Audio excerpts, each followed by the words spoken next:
The man wearing the Canada hoodie is not Matthew Canada, as it would be ridiculous for someone to wear a hoodie with their name on it. I understand this is enormously confusing and coincidental, but apparently it is mere coincidence. Judge's Familiar is going to start things off here. Ketter going to start off with a Temple of Abandon. He's going to put that top card onto the bottom, going to pass the turn back. And the Temple of Abandon playing Scry lands number 5 and 6 in Kent's list. All right, well, Judge's Familiar is where things are going to start. That'll be our first damage here in the quarterfinals. Don't forget, after this game is over, we'll be bringing it back to the booth to ask a trivia question for you guys. I'll explain the rules, and Patrick, will you be ready with the question? Yeah, I'll get it done. All right. See a Tidebinder Mage I'm here on it. on an empty board. Mountain from Ketter into a Frostburn Weird. So Tidebinder Mage is not going to tap that down, but it leads me to believe that maybe Canada has a backup Tidebinder Mage to tap something down. We'll see. So he does draw a copy of Frostburn Weird. Here is another white-bordered island. Going to follow this up with a Nightveil Spectre. In comes the Judge's Familiar. Going to knock Ketter down to 18. So pretty good start here for Canada. Yeah, both players, so far so good. Pretty reasonable, conventional starts. Temple of Abandon number 2 going to come in. Ketter going to roll up a sleeves before it's time to scry. See what he's able to find here. Now, of course, he does have to be a little careful because the Nightveil Spectre is going to come across here. So he can put a mystery card either to the top or bottom. You know, he can make the top card actually know information to him and give it to Canada, or you can put that card to the bottom and the mystery card will be laying on top. We'll see. Scrying against Nightveil Spectre, I think, is a place where a lot of players get tripped up. They forget that that's a sequence that's about to happen. And this is why being on the play is so important. Ken's draw on the play here, far better than on the draw. Matthew might just get out in front of him too fast. Yeah, that's what it kind of feels like right now. You see Ketter's hand. Looks like he's got a Burn Trimmers here. I potentially hang out there. He's got a Boros Reckoner, but he's not doing anything too crazy. He needs to find a Nykthos. He needs to find one pretty quick here and really start to try to pull ahead from a mana advantage standpoint, as Canada does actually have a Nykthos in his hand. So he could do some crazy things here because he's got access to, you know, if he plays Nykthos, Devotion is 6. So 6 in his pool currently.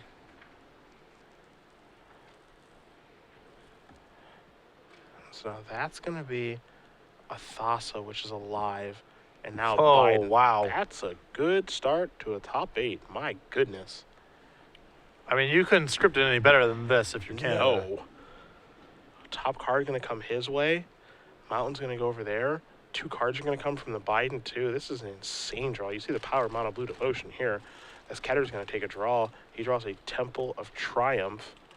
And again, a lot of his lands are just coming in to play tapped, so you see the opportunity cost associated with playing more Scry lands. Most of them are just going to have 4 Temple of Triumphs, maybe a Boros Guildgate or 2, but you see Ketter does have even more here with those Temple of Abandons. His hand just doesn't let him do anything about this opening. No. I mean, Boros Reckoner is going to come in, but with Nykthos out there, he can make every creature of his unblockable for the rest of the game with Thassa. Let's not forget Thassa is going to allow Canada to scry. It looks like he may have forgotten a scry there, just adding the island to his hand right away, but I'm not sure it's going to matter. Yeah. I mean, he's making 1, 2, 3, 4, 5, 6, 7, 8, 9 mana through Nykthos right now. Yeah, that's it. No big. So he can add a double blue spell, which he's going to, which is essentially free, as that mana just gets reconverted into Nykthos. So that's going to be 4, 5, 6, 7, 8, 9, 10, 11 blue. -1 is 10. -2 is 8. Tap your Boros Reckoner. Unblockable my Thassa. Unblockable my Tidebinder Mage. This draw's insane. I've never seen a Mono Blue Devotion draw this good in my life. Yeah. This is the best one I've ever seen. This is the best one I've seen. I don't know how often this happens. This might be on the regular for Sam Black. I have no idea, but this is the best draw I've seen this deck ever put out before. This is absolutely insane. I don't think there's just no coming back from this.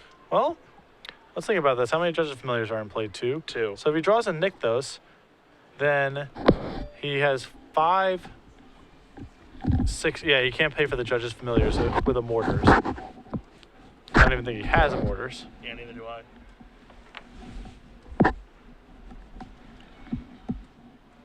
This is all theory crafting. I mean, let's not forget, Matthew's drawn however many extra cards this game off of the Biden. Ketter is going to predictably pack it in, and I don't even think you can be upset about a loss like that because, honestly, what are you going to do when someone draws that well? No, there's not a lot to be done. There is not a lot to be done. So Matthew Canada is going to win game number 1 here between Mono Blue Devotion and Red White Devotion. And momentarily, we'll be coming back to the booth for you guys here. Of course, we'll be taking a look at our sideboards and all of that stuff. But don't forget for your tweets at SCG Live, hashtag SCGCOL, as we make our way through the final matches of the evening. Of course, when we do have our updates, we'll be sending them over to you between our Green-Red Devotion versus Green-Red Monsters mirror. Basically a mirror match. We've got Red-White Devotion versus Blue-Red Control, and we've got our Orzhov mirror between our 7 and 2 seeds, Andrew Kellogg and William Stedham. As we are going to bring it back over here to us, trivia time, of course. Get your Twitters ready. Hashtag SCG Premium at SCG Live. Make sure you're following over there. Very simply, Patrick's going to ask you a question. Hashtag SCG Premium, and we will announce the winner at the conclusion of our quarterfinal match. Of all our matches, excuse me. 3 months of premium being given away. My friend, our first one of the weekend. Make it an easy one. Kent, our Red Devotion player, with a little bit of weight in his deck, has a god in his deck. Okay. Name that god. Well, that's an easy one. That's an easy. That's a softball. We stopped it off easy. He actually did what I asked. He asked an easy question. Saw it off easy, man. If you don't know this one, I don't know what to tell you. Yeah, I don't think you should win if you don't know this one. Right. I think that's how that works. Hashtag SCG Premium at SCG Live as we're going to send it back to the match. That's where your answer will go. Conclusion here at the semifinal round. Sideboards, my friend. Let's take a look at them. Well, Matthew Canada has some pretty good cards for the matchup here. He has an additional copy of a single copy of Curse of the Swine and 2 domestications. Anything that can break up the devotion count of the red deck is pretty valuable to have. And domestication is especially well suited to taking a bunch of 2 and 3 power creatures. He has 2 negates, 2 Bidens, an Aetherling, a rapid hybridization, a Cyclonic Rift, additional chase. So he has the ability to break up Kent's action even further. It's not as reliable as the Curse of the Swine and the 2 copies of Domestication, but he has additional tools as well if he wants to try to suppress his board even further. And what do you have on the other side?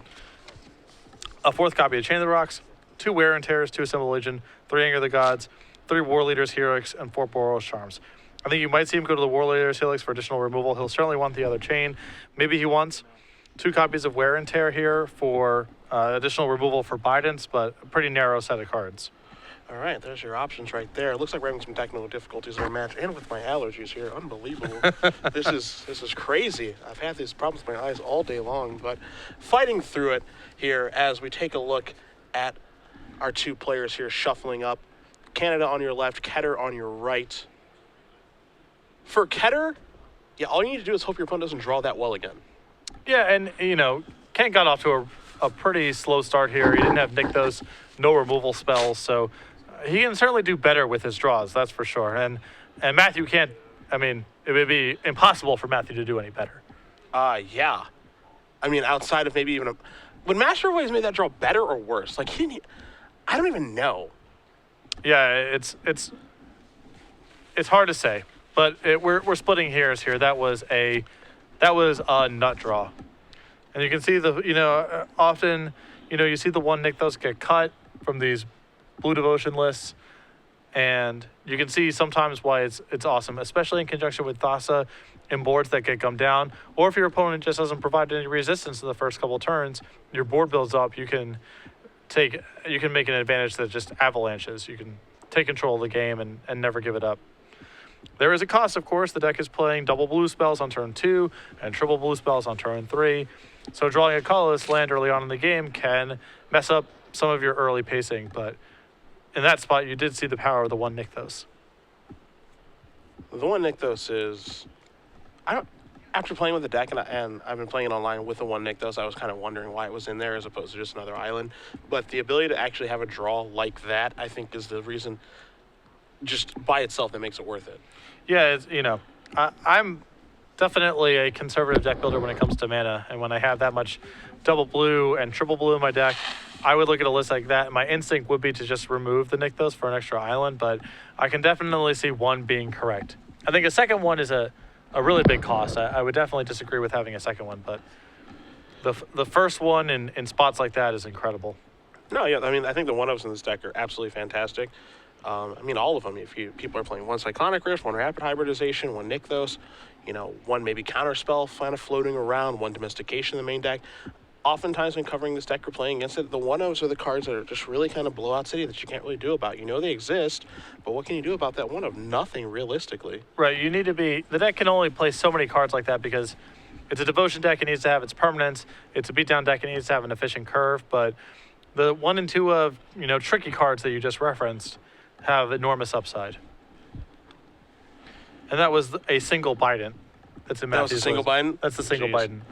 I know some players have gone up to 2 and even 3 in some cases, but that was just a one. Depends on the metagame, honestly.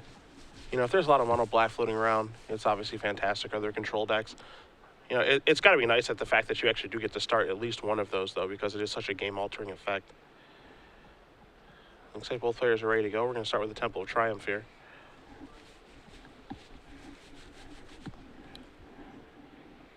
Now I just kind of want to see Kent get a busted draw of his own and then a third game. There's a Cloudfin Raptor. I mean, it is kind of a Nykthos match. Obviously, Ketter has more. His opponent does. See, maybe a Burn Emissary, but it looks like an Ash Cell is going to come into the red zone here. So it's going to Canada down to 18. First blood here on the red side. Yeah, the Red Devotion is actually a fairly anemic Burning Tree Emissary deck. It just needs to go off with Nykthos so badly that it needs to play some cards like that. But there actually aren't a lot of things for it to dump its mana into.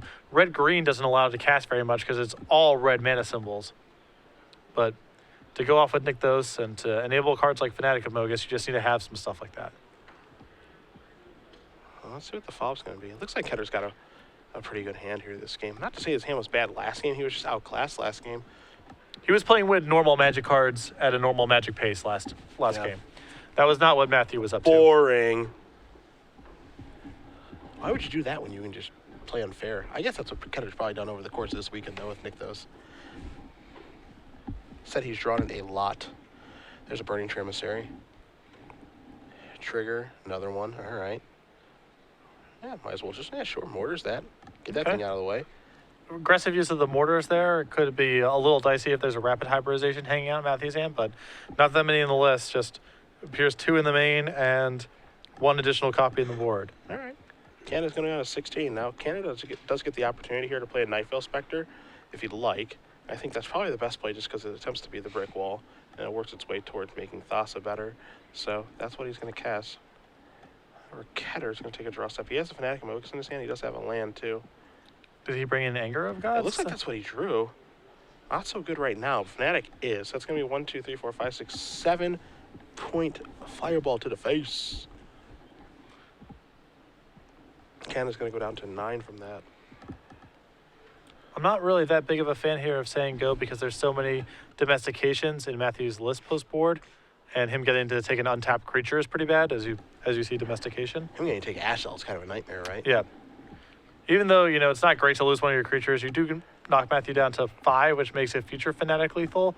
And it also means that if he casts Domestication, he's getting an untapped creature. There's a Boros Reckoner. This could get really bad if Canada has another Domestication. Could just get bad for a lot of reasons. Jeez, let's see what happens here. There's a draw Cyclonic Rift. That's not so bad. This might be a turn where we get to see Thassa plus Cyclonic Rift mana open. Things get a little bit hairy now. Yeah, there's Thassa, and it's active. Domestication plus Nightveil Spectre are going to do it all on their own. And we'll see here if Matthew's willing to send in with the Nightveil Spectre. He's, as the board currently stands, has got it pretty well contained and has Cyclonic Rift up, but he still may want to hold up one more turn. And that Boros Reckoner is still kind of a pain here. I mean, he doesn't really want to eat it with Thassa. That's a lot of damage going back to him. And nothing else in play can really contain it, so.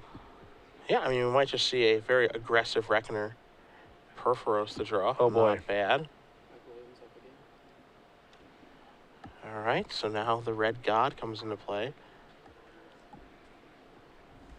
So we are being informed right now. Michael Williams with blue-white control does defeat Michael Kenny.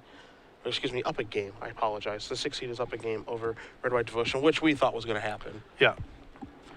Maybe in the post-board games he can get out some of his removal that's dead, some of his less efficient cards, but game 1 is definitely an uphill battle for the red-white deck in that matchup, I feel like.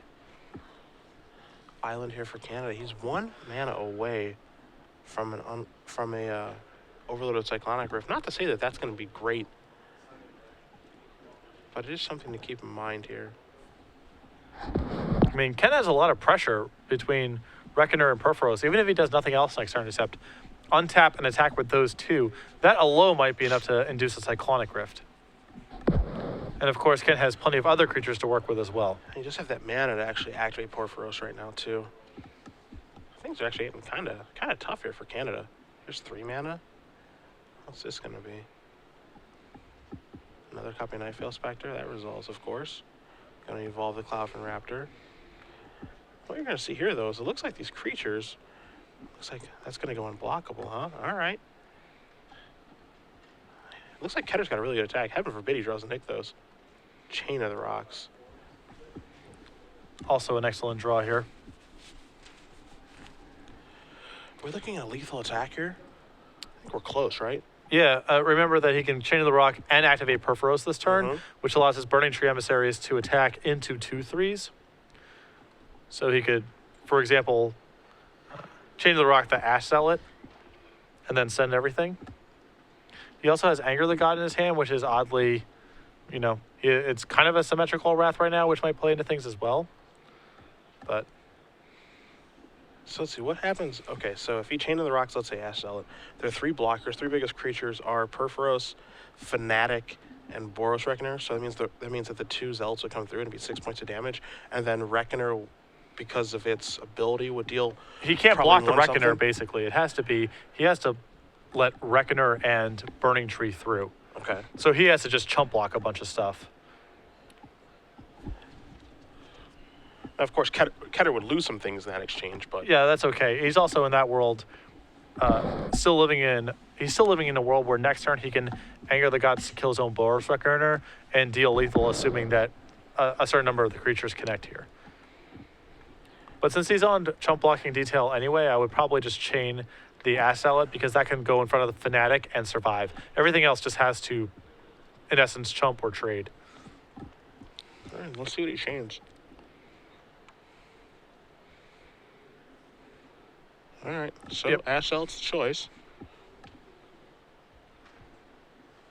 What actually might end up happening here, too, is that because Canada's going to have to block so many creatures, you might just lose Devotion for 1,000. Oh, yeah, his whole board collapses this turn. I mean, this is a disaster. So he has 3 blocks against 3, 4, 5, 6, 7. Yeah, I mean, he has to block Fanatic and Perforos. So, and that leaves him again with Boros Reckoner plus Anger of God still left in his hand to deal the final damage, even if Matthew can somehow get out of this board. Don't forget, Matthew does have that Cyclonic Rift in his hand. He took the shields down for that this turn to sneak through 5 points of damage with a Thassa, which looks like it was a pretty risky choice now, and he's just going to concede the game. So I think Ketter's going to tie it up here between him and Mr. Canada. Red-White Devotion versus Mono Blue, 3rd game. And the Cyclonic Rift is even awkward there because it releases the Ash Zealot that's under the Chain of the Rocks as well. Yeah, sure. So, he had Matthew covered in a bunch of different ways. Yeah. So not a busted Nykthos draw like we saw in the first game from Matthew, but certainly Kent got his action online. He was able to turn on Devotion for Perforos and deal a bunch of damage with Fanatic and Mogus. So definitely a solid Devotion draw from Kent in that second game. See the sideboards on the screen here between the 2 players. And Canada's going to be on the play. He's going to go back to his board one more time here. You see the Aetherling, 2 copies of Domestication, a Cyclonic Rift, 4 Gainsays, 2 Negate, a Rapid Hybridization, a Bind of Thassa, Dismemory Adept, and a Curse with a Swine are his options here. He's going to be on the play, so again, we don't expect to see a busted draw like we saw the first game, but maybe a little curve out draw will get the job done here again. Oh, I think these games are all about being fast to the board.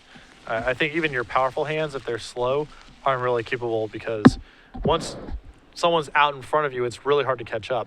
Even your sweepers don't necessarily get it done. It doesn't kill everything. It doesn't interact with the gods. A lot of the creatures are protection from red, so it's mana curve. That's the whole thing here. On Ketter's side, 2 Assemble the Legion, a Chain of the Rocks. He's already got a couple chains in his main deck, of course. 4 Boros, Charm, 3 Warlords, Helix, 2 Wear and Tear, 3 copies of Anger of the Gods. Again, like you, I was a little surprised to see Anger of the Gods in after sideboard. It does have some functionality, of course. It can clean up, the early creatures, can clear out all the Master Wave tokens besides Master Waves itself. So it does a lot of positive things in this matchup. But I think there are some draws that can make it line up really awkwardly, as we saw in that game. Yeah, of course, it is awkward with some of those draws. He may feel he has some inevitability advantage if he can get to the turns, turns 5 and 6, where he gets to start doing things like casting Stormbreath Dragon and overloading Mizzing Mortars. That's more powerful than the stuff that Matthew's doing. I'm not sure if that's entirely true, because Matthew has a lot of cheap and efficient cards to interact with even those lines of play. So again, I'm suspicious of Anger of the Gods, but it does have the potential. I think if it's going to be good anywhere, it's going to be good on the draw. I'm with you. If Matthew curves out, play some stuff, a Nightveil Spectre on the 3rd turn possibly, Anger of the Gods might really catch him off guard. Yeah, I mean, we could see a Clawfin Tidebinder, Nightveil Spectre kind of draw, Right. and then Anger of the Gods looks completely insane. Probably just might end the game on the spot. No guarantee, of course, but there are definitely situations where it does come up where it's great, and there are situations like we saw in the last game where it's a super awkward draw step where we're like, did he sideboard an Anger of the Gods? And it's like, well, I mean, probably supposed to, actually. Red White Devotion, also the list that dealt me a heartbreaking loss in the finals of my Magic Online 8-man yesterday while you were asleep. A real tough one. It was a tough one. To be fair, the matchup is terrible. There is not a single card in this deck that I can beat, so I'm not saying the matchup's good, but...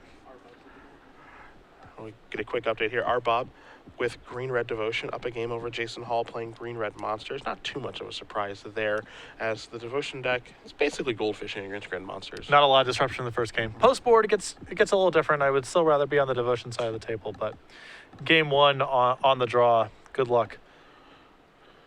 All right, so both players are going to lay out their 7 cards.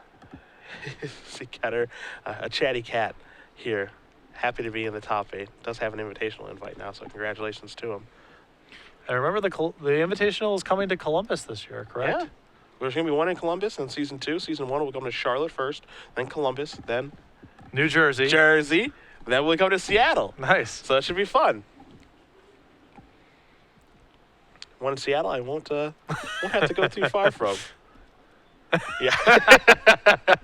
I think that might have been a 0 or 1 lander that Ken was flashing the screen. I'm going to mulligan that one. That one's not going to do it. If you were playing the elimination rounds of a tournament and your opponent had a hoodie on that said Phillips, would that mess with you? Yeah. It'd be really weird, right? It would be horribly strange. Also, the guy with the last name of Canada is wearing a Go Patriots shirt. Yep. This is just ridiculous. I thought the Buffalo Bills were Canada's team, to I the thought extent so. that Canada had a football team. Yeah, I thought so. I think they might get a team. The game in Toronto. But I guess they have the CFL is also a thing still. Depends on your definition of thing. See a cloud from The Great Cup, it's a real... Familiar. I've seen the CFL game on TV. It's a real thing. Here's a Temple of Abandon. It's National Football League or nothing else, Patrick. All right. Now, are you a Seahawks fan or what? Am I? No. No, I didn't think so. So you got like a big head scratcher here. He does have a Nykthos in his hand. Looks like a Stomping Ground too, maybe. So it's actually a pretty decent hand here. Obviously, a real decision to be made with the top card of his deck. But he's got his best card in his deck in his hand in Nykthos, so he just needs to go about getting it all set up. The straw that stirs the drink right there. He's going to leave the card on top, pass back. Canada takes a draw. We'll see what kind of hand he's got here. Going to start by attacking for 1, put Ketter down to 19. Does have a Frostburn Weird. Looks like that's what he's going to deploy. Does have a backup one as well, so pretty good start here. See a draw. A land, to the hand. He has a land, a Thassa, and a Master Wave, so his draw is just not messing around again. There's Frostburn Weird. Pass the turn back. Well, Ketter's going to be able to keep up this game. There's an island. Attack from 1 in the air. Going to put Ketter down to 16. And there's your Thassa. All right. Take a draw. How do we do? There's Nykthos. I think he found an Ash Zealot. So now he's got to decide if he needs to play to the board this turn and use something like Mizzia Mortars or try to set up a big overload. I think he's got to try to set up a big overload. I'm with you. He's even got Burning Tree Emissary in the grip. This feels like a Zealot turn to me. Okay, he's going to do this for Perforos. Okay, all right. These two draws are not pulling any punches. No, not at all. Boy, oh boy. Perforos is active right now, too. Yep. So Perforos kind of stares in the face of Thassa. It's like, you want to fight? Top card goes to the The bottom. gods have awoken. Yeah.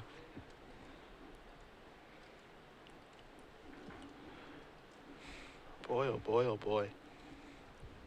Let's say Frostburn Weird. It's going to be a Rift here. Oh, just unblockable. Come across for 5. Whoa, this is running a big risk of Mizzia Mortars right now. That is aggressive play. That's another Nykthos. Nykthos. Oh boy. The sleeves are being rolled up here. Boy. Yikes. Yikes, yikes, yikes. For those of you not familiar, this is a lot of mana. All right, so that's 5. Yeah, slow down. He knows he needs to play around one thing here, which is Judge Familiar on the table. Right. So just as long as you don't run your mortars into that, he should be okay this game. Yeah. And remember that he gets to actually add to his board this turn as well, because every red card that he casts is essentially free because he has the other Nykthos in hand. So this is 5 red. So there's an Assault. Now 3 red. Trigger. There's back another Nykthos. 3 red floating. -2 is 1, 2, 3, 4, 5, 6, 7, So 8 red. That's 8. There's your overload. These are some draws. Yep. Yeah, they sure are. Yeah, so kill all your stuff is what Ketter's saying. And kill all your stuff is, I mean, you have to sacrifice the Judge's Familiar here. Yeah. But It's obviously not like this big deal, but the extra 2 mana could actually end up doing something. I mean, he can dump it into the weird if nothing else. And that's what he's going to do. So 6, 7, 8, 9, 10, 11. I mean, that's a lot of damage. this was a really swingy turn. Yeah. So Canada's draw was good, and Ketter's draw was better. My goodness. I mean, I think it had to be Nykthos too. I don't think just a regular land does it. 'Cause Yeah. that Judge's Familiar in play. Even if he draws a land there, he can only generate 6. But since it's Nykthos, it gets to be a trillion. Yeah, so what you're saying is Nykthos is a good card. Well, Nykthos is a combination with, colored mana permanents. Nykthos is the card I'm most scared of. Here's a Master of Waves. It's just making 2 creatures. Yeah, he's just... I'll show you a Stormfetch Dragon, an extension of the hand. Ketter, your 5th seed, who has not lost yet this weekend. He's still undefeated. He is moving on to the semifinals tomorrow morning. Not a shabby mulligan. Not a bad mulligan that game. No. Congratulations to Kent Ketter, Red White Devotion. We've got at least one of those moving on here, as we do have another one